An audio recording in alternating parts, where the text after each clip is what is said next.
faut pas oublier quand même que Vitinha, il fait quand même de belles saisons. Alors, il n'en fait pas 50 parce qu'il est très jeune, mais il fait quand même de belles saisons à Porto, hein, avant d'arriver au Paris Saint-Germain. Et quand tu performes à Porto, il y a quand même de la pression.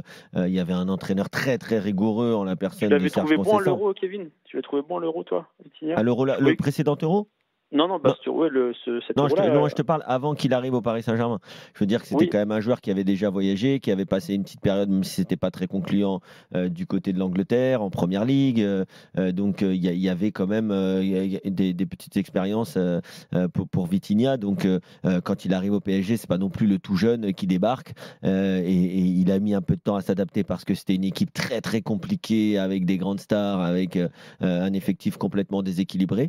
Mais en tout cas, à partir du moment où Luis Enrique est arrivé, c'est devenu un cadre de cette équipe. Moi, je pense que c'est un gars qui, en dehors de cette interview, hein, qui est capital pour le PSG dans l'attitude. Et dans l'interview, il dit à un moment donné, parce que ça précède un peu le moment que tu as passé, tu sais, je crois, enfin, sur les entraînements et l'intensité. Il dit, en fait, il dit avant, le PSG avait plus de stars et moins de professionnalisme. Il a dit ça quand même, hein. Donc, si tu veux, pour le coup, c'est très clair. Et je pense qu'effectivement, c'est au moins ce genre de joueur qui, puisque les supporters ont cette expression souvent, respectent le maillot. C'est-à-dire que c'est évident que tu n'auras pas là-dessus de déception. Et le deuxième point, après, quand même, c'est sur les statuts. Tu vois que Fabien Ruiz, qui est toujours pas bon, enfin qui est pas assez bon, bon bah là il rétrograde et que le milieu c'est Vitinha, enfin normalement, hein, Vitinha, Zaïre Emery, les deux qui ont eu un peu de mal en début de saison et qui reviennent, et évidemment João Neves qui est excellent. Donc il fait effectivement partie des cadres absolus. Je te dis à tel point que pour Luis Enrique, ça ne pose pas de problème de Après, mettre il y a Fabien toujours Ruiz sur le débat, banc. on a encore les débats sur le fait que, en 6 ou en 8, quoi, hein, c'est Ouais, toujours... ouais, Oui, tout à fait. après, il y a un truc que j'ai entendu, je crois que c'est Yvan Lemay qui a dit ça la semaine dernière, où certaines personnes qui disent que le Paris Saint-Germain, le nouveau Paris Saint-Germain, manque de densité physique. Mais c'est complètement ridicule de dire ça. Puisque, par exemple, João Neves, qui est souvent cité, puisqu'on parle souvent, les Portugais au Paris Saint-Germain, petit gabarit, les Espagnols, ils n'aiment pas trop les contacts, ils n'aiment pas trop les duels. Mais João Neves, c'est un des gars qui gagne le plus de duels en Europe depuis le début de saison, depuis qu'il est au Paris Saint-Germain. Et contre Marseille, qui était quand même un gros test, parce que Rabiot, Højbjerg, en termes de densité physique, avec derrière Kondogbia, il y a quand même du solide du côté de l'OM.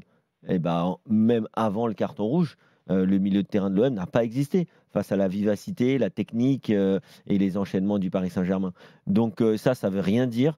Moi, je crois que ce milieu du Paris Saint-Germain, il est très jeune. Il va lui falloir du temps, peut-être 1, 2 saisons.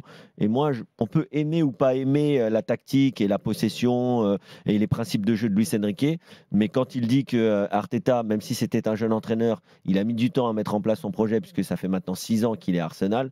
Moi, je pense que si Luis Enrique reste 6 ans au Paris Saint-Germain, ça va quand même être une sacrée machine de guerre. J'espère surtout qu'il aura du 10 temps. ans au PSG. Ouais, ce serait Oui, mais énorme. peut-être, là, je dis 6 ans, Mais même 4. Même au bout de 2-3 ans, je pense que ça va être pas mal. Non, puis surtout sur les histoires de projets, si tu vas au bout du truc, tu t'aperçois aussi que Barcelone est, par exemple, avec Lewandowski et City avec Haaland. C'était pas une évidence au début du projet. C'est des joueurs différents. D'ailleurs, on se disait comment Guardiola va absorber Haaland dans ce projet ou comment Haaland va s'adapter au jeu de Guardiola.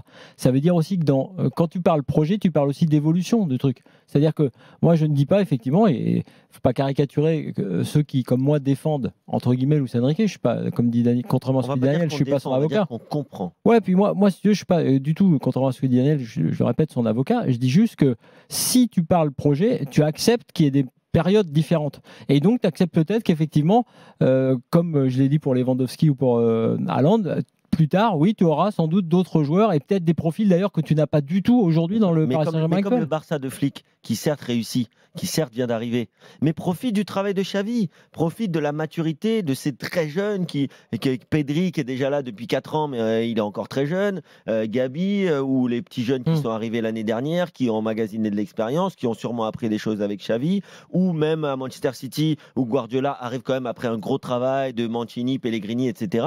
C'est pas c'est pas fait en un jour. Et Vitinha au passage pour aller dans ce que dit Kevin au Vélodrome a récupéré 12 ballons. Et c'était le meilleur récupérateur donc il a quand même retrouvé aussi on va dire voilà, tu parlais des duels et des... Daniel te dira, mais pourquoi il n'a pas joué contre le PSV Eindhoven?